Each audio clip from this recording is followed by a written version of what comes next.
नमस्कार जंटी में स्वागत है आपका। आप लोग देख रहे हैं लगातार हरियाणा और जम्मू कश्मीर के चुनाव परिणाम को लेकर के। हरियाणा में जैसे एग्जिट पोल दिखाई दे रहे थे उसी के नतीजे उस ओर बढ़ रहे हैं।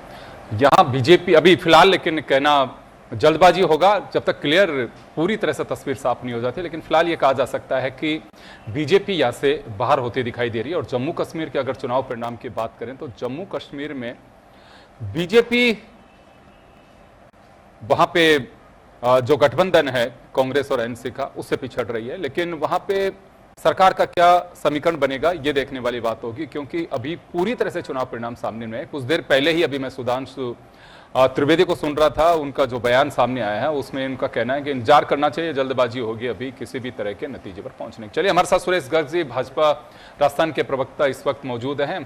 सुरेश जी, क्या मानना है? पहला रिएक्शन चाहूंगा आपको जो सामने तस्वीर दिखाई दे रही है। देखिए योगेंद्र जी, मोहब्बत की दुकान पे नफरत का सामान वो चरितार्थ हो रही है। हरियाणा के अंदर जिस तरीके से अभी रुझान आ रहे हैं, उस रुझानों के अंदर स्पष्ट बहुमत से भारतीय जनता पार्टी सरकार बनाने जा रही है। लगभग 50 सीटों पे भारतीय जनता पार्टी आगे है और अभी तक 2-3 राउंड की गिनती हो चुकी है। तो ये जो बढ़त है बरकरार रहेगी। और जो हरियाणा की जनता, मैं तो ये कहूँगा कि हरियाणा की जनता हलवाई की दुकान की जलेबी खाने में विश्वास करती है, न कि फैक्ट्री पे बनी हुई जलेबी पे। हम हरियाणा की जनता को हलवाई की दुकान पे बनी हुई जलेबी खिलाएंगे और भारतीय जनता पार्टी वहाँ पर तीसरी बार सरकार बनाने जा रही है। जिस तरह के अब तक के रुझान आए हैं, जनता ने भारतीय जनता पार्टी के प्रति विश्वास जताया है, तो ये बहुत अच्छा है। क्योंकि 10 साल तक हरियाणा के अंदर हमने जो विकास का काम, विकास का जो मॉडल दिया है, वहाँ पे जो डेवलपमेंट के जो काम है 10 साल के अंदर, क्योंकि वहाँ पे जो मेडिकल कॉलेज का खोलना हो या IIT खोलना हो और अन्य जो भी चीज़ें, जो भ्रष्टाचार के मुद्दे 10 साल के पहले एक परिवारवाद चलता था कि एक परिवार क्योंकि देखिए कांग्रेस की जो पार्टी है वो परिवारवाद पे विश्वास करती है, जबकि भारतीय जनता पार्टी है वो राष्ट्र को प्रथम रखते हुए ध्यान में काम करती है कि पहले हमारे लिए देश है, इसके बाद पार्टी है, फिर परिवार है। लेकिन कांग्रेस के लिए परिवार पहले। और आपने देखा होगा कि शैलजा जी का और हुड्डा जी का जिस तरीके का जो आपस में खींचतान है, तो वो सब जनता देख रही है। और जनता अगर भारतीय जनता पार्टी को देती है तो ये हमारे लिए बहुत अच्छी बात है। हरियाणा में बिल्कुल अगर प्रारंभिक जो रुझान सामने आ रहा है, अगर उसी पे अगर ये स्टेबल होते हैं तो हैट्रिक की तैयारी आप लोगों की कही जा सकती है। हालांकि अभी दोनों ही तरफ से कहा जा रहा है कि थोड़ी जल्दबाजी होगी, लेकिन मुझे लगता है कि 1 से 1.5 घंटे में जो तस्वीर बन पाएगी वो शायद काफी हद तक एक पिक्चर क्लियर कही जा सकेगी। लेकिन मैं जम्मू कश्मीर को लेकर के चाहूंगा। जम्मू कश्मीर में अगर हम देखें तो बीजेपी लार्जेस्ट पार्टी भी नहीं है, और जो दिखाई दे रहा था कि निर्दलीय और उनके सहारे कुछ स्थिति बन सकती है, आपको लगता है कि वहां पे भी हमें इंतजार करना चाहिए या फिर हरियाणा की तरह किसी नतीजे पे हम पहुंच सकते हैं? देखिए योगेंद्र जी, बीजेपी घाटी के अंदर बिल्कुल भी नहीं थी। ये हमारे लिए खुशी का विषय है कि बीजेपी 4 सीटों पे घाटी में बढ़त बनाए हुए है। ये एक बहुत अच्छा बात है कि धारा 370 हटने के बाद में जो कश्मीर का जो माहौल बना है, जो कश्मीर में पर्यटक आए हैं, जो कश्मीर में डेवलपमेंट हुआ। पहले क्या होता था, 3 परिवार से जम्मू एंड कश्मीर चलता था, उन परिवार के पास पैसा पहुंचता था और उस परिवार के पास ही पैसा खत्म हो जाता था। लेकिन जब से 370 और 35 से हटाया, इसके बाद में वहां पे डेवलपमेंट हुआ है और जनता ने उसका विश्वास दिया है। आज हम 28 सीटों पे आगे चल रहे हैं। कांग्रेस को देख लीजिए ना, वहां पे कांग्रेस की क्या स्थिति है। कांग्रेस सिर्फ 8 सीटों पे आगे है। हम वहां पे एक जनता ने, क्योंकि देखो कश्मीर 2 भागों में बटा हुआ है, जम्मू एंड कश्मीर। जम्मू के अंदर भारतीय जनता पार्टी बहुत अच्छा काम कर रही है। कश्मीर के अंदर भी हम 4 सीटें, जहां पे हमारा 0 रहता था, शून्य रहता था, वहां 4 सीटें लाना एक हमारे लिए बहुत बड़ी उपलब्धि है और जनादेश है। जनादेश को हम स्वीकार करते हैं। लेकिन कांग्रेस ये नहीं कहते कि साहब ये ईवीएम का कमाल है क्या, क्योंकि कांग्रेस अगर मान लो अगर भारतीय जनता पार्टी के पक्ष में आएगा तो निश्चित रूप से यही बोलेगी कि साहब ये ईवीएम नहीं। देखिए, अब तो ईवीएम की बात नहीं की जा सकती, क्योंकि एक तरफ अगर उनके गठबंधन को बहुमत मिलता दिखाई दे रहा है तो दूसरी तरफ अगर बीजेपी को मिल रहा है, तो मुझे नहीं लगता कि इस पर सवाल खड़ा किया जाना चाहिए। और अगर सवाल खड़ा किया जाएगा तो राजनीतिक दल अपनी सुविधा के अनुसार ईवीएम को कटघरे में खड़ा करते हैं, ये मानेगी जनता। तो ये आप ये बताइए कि अभी जो ये फेरबदल किया नायब सैनी का, ये एक आपको लगता है कि बड़ा सोचा और बिल्कुल सही समय पर एक सही स्टॉक मारा? योगेंद्र जी देखिए, भारतीय जनता पार्टी एक सिस्टेमेटिक ढंग से पार्टी है और सभी को संगठित लेके, सबको लेके चलने वाली पार्टी है। जनता के हित में काम करने वाली पार्टी है। हमने निश्चित रूप से, क्योंकि 9 साल तक वहां पे जो काम किया है वो बहुत अच्छा काम किया था। इसके बाद में वो केंद्र के अंदर मंत्री भी हैं और अब नायब सैनी साहब को बनाया, तो ये परिवर्तन। और देखिए हमारे यहाँ परिवारवाद नहीं है। देखिए योगेंद्र जी, आपने देखा होगा कि वहां पे क्या चल रहा है कि साहब दीपेंद्र हुड्डा जी और बुलाना, अरे यहाँ हमारे हम देखिए ये एक विधायकों का निर्णय और आला कमान का निर्णय के हिसाब से हमारे मुख्यमंत्री डिसाइड होता है, लेकिन यहाँ पे क्या हो रहा है, नहीं साहब झगड़े हो रहे हैं इनके। तो ये सब चीजें हैं और आज संगठित होकर भारतीय जनता पार्टी काम कर रही है और हरियाणा के अंदर तीसरी बार मुख्यमंत्री बन रहा है भारतीय जनता पार्टी का। तो ये बहुत अच्छी बात है कि हम जनता के बीच में जनता के दुख दर्द को सुनने के लिए भारतीय जनता पार्टी का प्रत्येक कार्यकर्ता, प्रत्येक नेता जाता है। लेकिन वहां जो मोहब्बत की दुकान, जो मोहब्बत की दुकान, हमेशा मोहब्बत की दुकान, मोहब्बत की, लेकिन वहां पे तो नफरत ही नफरत है साहब। उन्होंने जातवाद पे उसको बांटने की कोशिश की है। हम कहते हैं कि सनातन धर्म एक है, हमारे यहाँ पे कोई किसी तरीके का जात विशेष का, लेकिन उन्होंने उसको भी बांटने, धर्म को भी, मतलब जात को भी बांटने की कोशिश की है। तो ये सब चीजें देख रही है, जनता देख रही है कि भाई ये क्या कांग्रेस का क्या है कल्चर, किस तरह से बोलते हैं। राहुल गांधी जी का आपने स्टेटमेंट भी देखा होगा कि जलेबी फैक्ट्री से, मान लो फैक्ट्री से निकलेगी। तो अब ये सब चीजें जनता को पता है साहब, और वो जनादेश अगर भारतीय जनता पार्टी को दे रही है तो ये तो अच्छी बात है, खुशी की बात है। चले, लेकिन एक हरियाणा में मैं अभी जो 2 सीट का मुझे पता चला, सामने मैं देख रहा हूं कि विरासत को संभालने वाला सुरजेवाला का बेटा आदित्य सुरजेवाला पीछे चल रहे हैं, और इसी तरह से जेजेपी डिप्टी सीएम रहे हैं चौटाला, दुष्यंत चौटाला, वो भी पीछे चल रहे हैं। तो आंकड़े जो भी होंगे, लेकिन फिलहाल ये काफी कुछ हद तक सांसें बढ़ा सकते हैं, किसी के अप एंड डाउन कर सकते हैं। तो जो अभी चीजें चल रही हैं उसको देख करके अभी हालांकि किसी नतीजे पे नहीं पहुंचेंगे, लेकिन देखिए प्रारंभिक रुझान पे हम चर्चा करते हैं कि जो सामने आपके रुझान चल रहे हैं। एग्जिट पोल को लेकर के भी हम लोगों ने चर्चा की, और एग्जिट पोल को लेकर के हालांकि किसी भी पार्टी ने यह कहा कि रिजल्ट जब आएंगे तभी पता चलना चाहिए, लेकिन उत्साहित जरूर दिखाई देते हैं कि चले हमारे पक्ष में अगर जा रहे हैं एग्जिट पोल तो निश्चित रूप से हमें इसकी खुशी मनानी चाहिए, और मनानी भी चाहिए। खैर इसे मैं खारिज भी नहीं करूंगा, लेकिन ये बात जरूर है कि अभी एक बार फिर अगर हरियाणा में तस्वीर बन पाती है तो एग्जिट पोल धराशायी होते नजर आएंगे। चुनाव परिणाम तो एग्जैक्टली जो होते हैं वही होते हैं, लेकिन एक बार फिर क्योंकि मध्य प्रदेश, छत्तीसगढ़ और राजस्थान का जब इलेक्शन हुआ था नवंबर में, तब भी एग्जिट पोल इसी तरह से कांग्रेस की बल्ले बल्ले करा रहे थे मध्य प्रदेश में, छत्तीसगढ़ में, लेकिन स्थिति उलट हो गई। अभी भी किसी भी एग्जिट पोल ने बीजेपी को बढ़त या आगे बढ़ने की स्थिति नहीं पैदा की थी, और अभी जो स्थिति दिखाई दे रही है, अगर यहीं पे यकीन किया जाए और यही चुनाव परिणाम में तब्दील होते हैं रुझान, तो बीजेपी हैट्रिक लगा सकती है हरियाणा में। भीमराज जाखड़ साहब हमारे साथ हैं। भीमराज जी, पहला रिएक्शन तो चाहूंगा मैं, सामने जो चुनाव परिणाम देख रहे हैं हरियाणा में, एग्जिट पोल में किसी भी एग्जिट पोल ने कांग्रेस को नहीं पछाड़ा था, लेकिन अभी मैं जो तस्वीर देख रहा हूं ये बीजेपी क्लियर मेजोरिटी के साथ में सरकार बनाती दिखाई दे रही है। अगर इसी पे यकीन किया जाए तो अभी जो रुझान चल रहे हैं उस पे, अभी जो रुझान है, थोड़ी देर पहले के आप देखोगे तो 65 सीटों पे कांग्रेस आगे थी। अभी ये फेरबदल का, उल्ट फेर का दौर चल रहा है। आप फाइनल रिजल्ट देखिए, कांग्रेस वहां बिल्कुल सत्ता में आएगी और क्लियर मैंडेट के साथ आएगी। बीजेपी की वहां तानाशाही खत्म हो रही है और राम राज आ रहा है, जिसमें किसान, मजदूर, नौजवान, दलित, पहलवान सबका राज आएगा।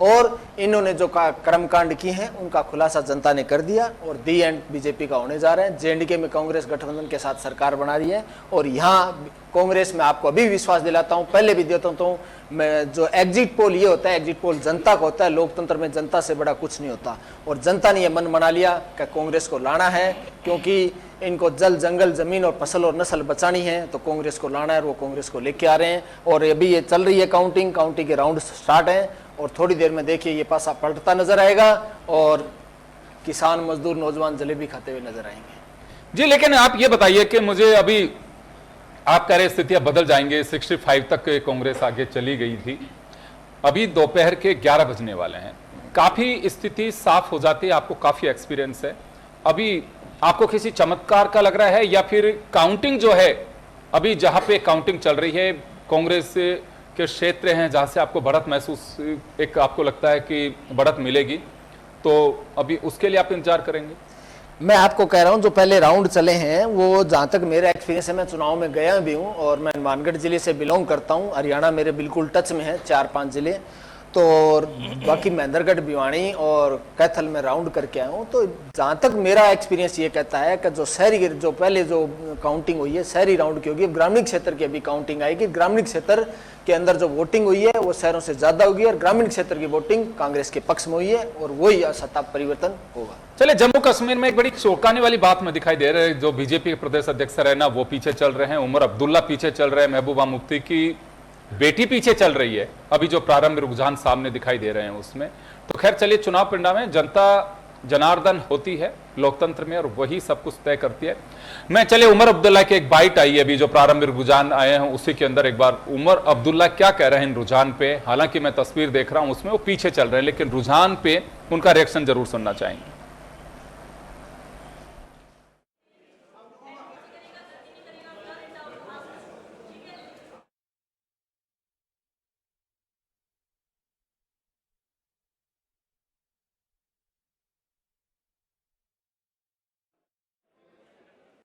जीत की उम्मीद है, बाकी अल्लाह ताला तक है।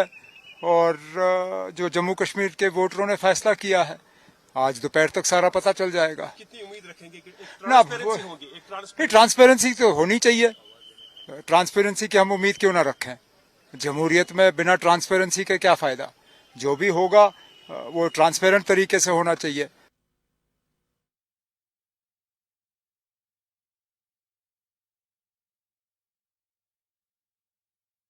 चलिए, उमर अब्दुल्ला साहब कह रहे हैं कि ट्रांसपेरेंट होना चाहिए सारा सिस्टम और जो जनता ने तय किया है उसका स्वागत हम सबको करना चाहिए। लोकतंत्र की यही खूबी होती है। उन्हें भरोसा है कि हम सरकार बनाएंगे गठबंधन के साथ में।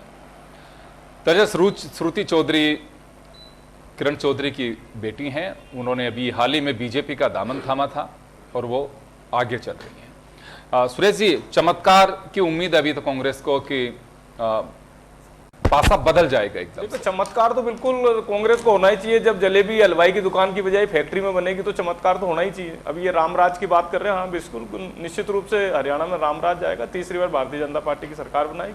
अगर रामराज में विश्वास ही करते होते तो राहुल गांधी जी जो लोकसभा में शपथ लिए वो हिंदी में लेते, भगवान राम के नाम से शपथ लेते, क्यों अंग्रेजी में शपथ लिए? तो उससे साबित होता ना कि ये कहते क्या और करते क्या है। मोहब्बत की दुकान पे इनके बाद नफरत का सामान है और कुछ नहीं है। और जनता ने देख लिया है कि जो जब भी राहुल गांधी के प्रचार करने के जाएंगे उसमें भारतीय जनता पार्टी को ही फायदा होगा, कांग्रेस को फायदा नहीं होगा। और वही परिणाम है, भारतीय जनता पार्टी तीसरी बार हरियाणा के अंदर सरकार बनने जा रही है।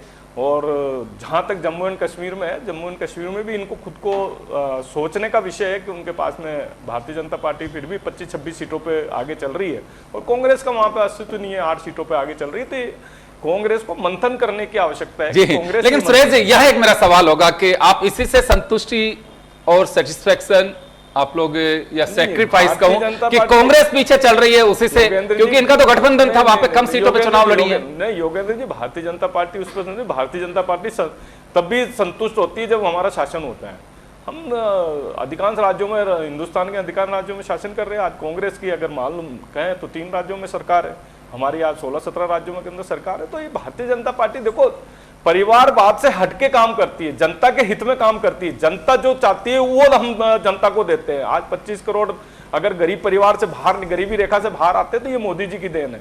आज हमने यहाँ पे गांव-गांव के अंदर बिजली पहुंचाई है तो वो मोदी जी की देन है। हर घर जल के अंदर 13 करोड़ कनेक्शन दिए तो वो मोदी जी की देन है।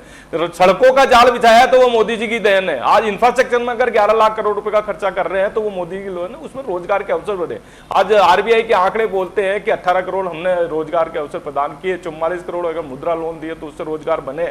आज देख लीजिए महंगाई दर क्या है, महंगाई दर क्या है 3.65 है, बेरोजगारी दर 3.2% है, जो कहीं पे विश्व में नहीं है। जो 8% से ज्यादा हमेशा कांग्रेस के शासनकाल में रहती थी, 3.2 बेरोजगारी दर होना, 3.65 बेरोजगारी महंगाई दर रहना, ये सब चीजें दर्शाती है कि मोदी जी से लोक भाग जनता खुश है और हमको तीसरी बार हरियाणा के अंदर सरकार बनाने के लिए मौका दे रही है।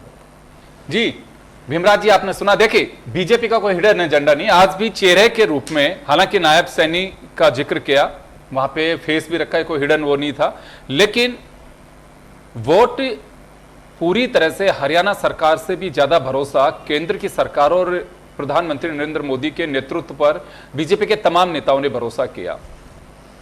अभी मेरे मित्र सुरेश जी कह रहे थे परिवारवाद का, मैं ये 17 आदमियों की लिस्ट है, ये दिखाना चाह रहा हूँ कि ये परिवारवाद में नहीं है। कितने परिवारवादों को टिकट दी ये नहीं भूलेंगे। राजनाथ सिंह के बेटे क्या हैं, हिमाचल प्रदेश के मुख्यमंत्री पी.के. धूमल के बेटे क्या हैं, मेनका गांधी के बेटे क्या हैं, कल्याण सिंह के पोते क्या हैं, मुंबई नॉर्थ सेंट्रल से सांसद केंद्रीय मंत्री गोपीनाथ मुंडे की बेटी पंकजा मुंडे, और बिहार के पूर्व मुख्यमंत्री भगवत झा के बेटे कीर्ति आजाद। बहुत सारे लिए परिवारवाद का फार्मूला कम से कम ये तो बताएं कि परिवारवाद का फार्मूला बीजेपी नहीं सिखाए। और बात कर रहे हैं परिवारवाद की, इन परिवारवाद में इंदिरा गांधी देश के लिए शहीद हुई, राजीव गांधी देश के लिए शहीद हुई। और दूसरी बात, कांग्रेस वो पार्टी आजादी के टाइम अंग्रेजों से लड़ी थी, आज अंग्रेजों के मुखबिरों से लिए। तो ये पार्ट करीब बीजेपी और आरएसएस नहीं बताए। और दूसरी बात और बताना चाहता हूं, आरएसएस हुआ है जो 52 साल तिरंगे को नहीं अपनाया था, राष्ट्रगान को नहीं अपनाया था। आप कौन से राष्ट्रवाद की बात करने चाह रहे हो? राष्ट्रवाद में यदि देश की आजादी में कोई अंगुली कटाई आरएसएस ने, क्योंकि ये लोग तो मुखबिरी कर रहे थे उस टाइम। और बात कर रहे हैं नौकरियों की, मैं पूछना चाहता हूं कि सेंट्रल गवर्नमेंट के अंदर 15 से 20 लाख सीटें खाली है, कौन से रोजगार की बात कर रहे हो? अग्निवीर इलाके आपके देश के युवाओं के पीठ में छुरा घोंपा है, कौन सी बात कर रहे हो? विश्व के 10 देशों में किसान आंदोलन हुआ और कहीं किसी को नहीं रोका आपने। ये पहला फार्मूला इन्होंने अपनाया। मैं पूछना चाहता हूं, शुभकरण की एसआईटी की जांच हरियाणा सरकार ने क्यों रोकी थी? क्योंकि उसको हरियाणा बॉर्डर में लेकर सिर में पीछे से गोलियां मारी गई थी। तो आप कौन सी बातें करना, कौन से कितने बलात्कारियों को आपने टिकटें दी, उन चीजों का आप जिक्र नहीं करेगा। तो सबकी ये फार्मूला ये है कि इनकी तानाशाही खत्म हो रही है, किसान मजदूर नौजवान दलित का राज आ रहा है। तो बीजेपी के राज में ये चला है कि ऐसा कोई सगा नहीं जिसको बीजेपी ने ठगा नहीं। भीमराज जी, अगर सरकार हरियाणा में वापस से अगर आगे सरकार बना पाती है तो इस पे ठप्पा लगेगा कि जो सरकार कर रही थी वो ठीक थी। सरकार आ कर रही, नायब सिंह सैनी की सुबह पहले आप बाइट देख ली ना, हर स्वीकार कर लिया। ये सिर्फ और सिर्फ मोदी मीडिया चला रहा है। आपको मैं कह रहा हूं, घंटा 2 घंटे का इंतजार कीजिए, हरियाणा के अंदर कांग्रेस की सरकार आएगी और इनका दी एंड होगा। और इनका स्वागत किसानों ने कैसे किया, गांव में कैसे किया, तो इसलिए मैं कहना चाहता हूं इनका दी एंड हो रहा है, बौखलाहट है बीजेपी की और कुछ नहीं है। और दूसरी बात और कहना चाहता हूं, सिर्फ और सिर्फ इन्होंने वो गोलवारकर की एक बुक थी वी एंड नेशनहुड डिफेंड, उसमें वो कहते हैं कि गलती से सत्ता जाए तो देश की 95% जनता को गरीब कर देना और देश की संपत्ति 2-3 लोगों का खत्म करना, वो काम नरेंद्र मोदी और अमित शाह कर रहे हैं। मैं आज कहना चाहता हूं कि देश के अंदर कभी ऐसा हुआ है कि बलात्कारी जो जेल में होते हैं उसको चुनाव के समय बेल दी जाए? राम रहीम को इन्होंने बेल दी। तो मैं पूछना चाहता हूं, यदि राम रहीम को बेल दे रहा, संजीव भेट को बेल दीजिए ना, तो आपके अमित शाह नरेंद्र मोदी के काले चिट्ठे खुल जाएंगे और देश की जनता को पता चलेगा कि इन्होंने क्या क्या काले गुल खिलाए हैं। और संजीव इसको राम रहीम को पैरोल देने वाले को, राम रहीम को पैरोल देने वाले को बीजेपी ज्वाइन करा, वो नहीं दिख रहा आपको? राम रहीम और जिस मेरी बात सुनिए, मैं आपको कहना चाहता हूँ, आपको दिक्कत होती है यही आदमी और मजले व्यापारी करते हैं, आपको इन्हीं से दिक्कत है, आपको मजदूरों से पूंजीपतियों की गुलामी के अलावा आपको कोई मजदूर नहीं है। और आपको दिक्कत हो गया, जलेबी कौन खाएगा? और आपकी तानाशाही खत्म होगी, जिस तरह हिटलर की हुई, नीरो की हुई और मुसलमान की, वो खत्म होगी और किसान मजदूर खुशी के गीत गाएंगे। ये आप 2 बजे बाद रिजल्ट देख लेना और आपकी तानाशाही में आपको बताएंगे। 5 बजे आप एक बार बिल्कुल क्लियर है, बिल्कुल क्लियर है, आपका दी एंड निश्चित है। चले, लेकिन एक बड़े चौंकाने वाले परिणाम भी सामने आ रहे हैं। हालांकि देखिए शुरुआती रुझान है, ये अभी टाइम लगेगा।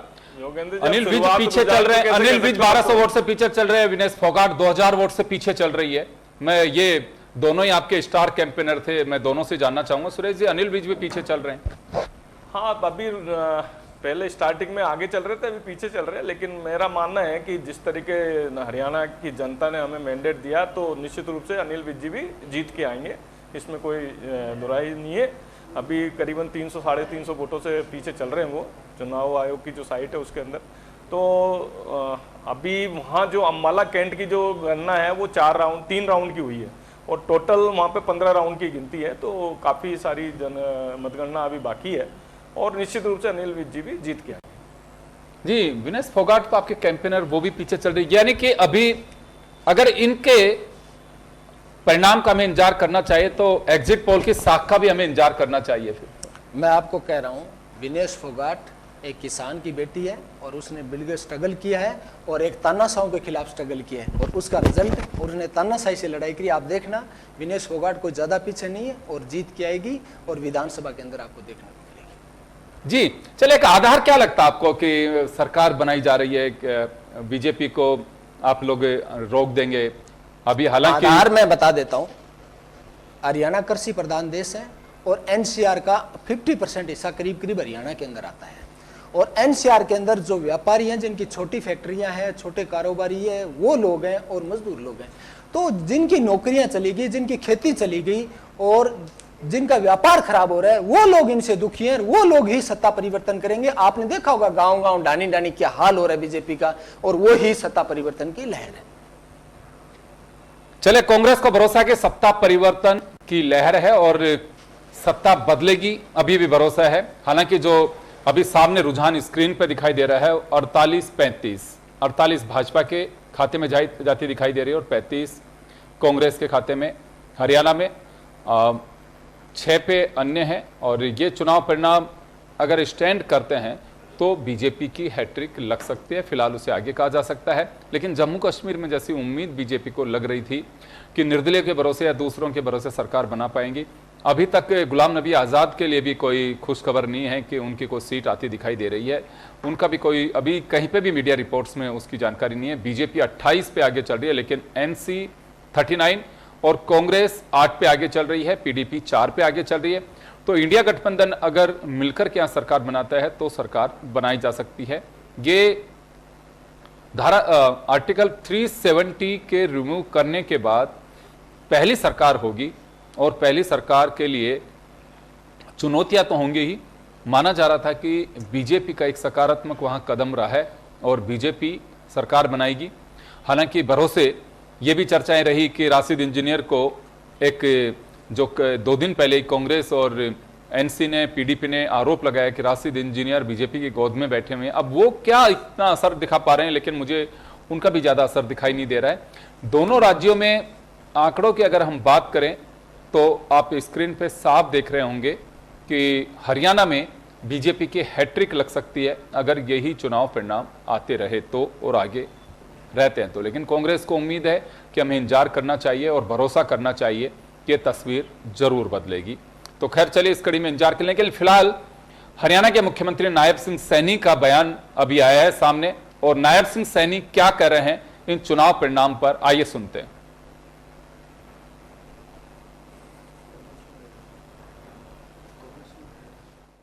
कि पिछले 10 वर्षों में आदरणीय मोदी जी के साथ मिलकर के ईमानदारी से हरियाणा की सेवा की है। हरियाणा को आगे बढ़ाने का ईमानदारी से हमने काम किया है।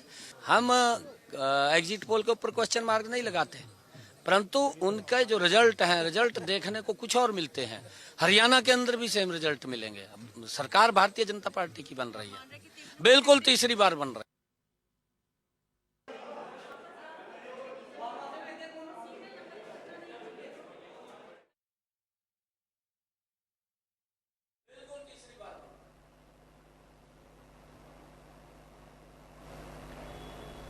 तो चलिए, नायब सिंह सैनी का कहना है कि तीसरी बार सरकार बनाएंगे और कोई चमत्कार की बात नहीं है। जनता के बीच काम किया है और जनता पे भरोसा है, इसीलिए हमें सरकार बनाने का एक बार फिर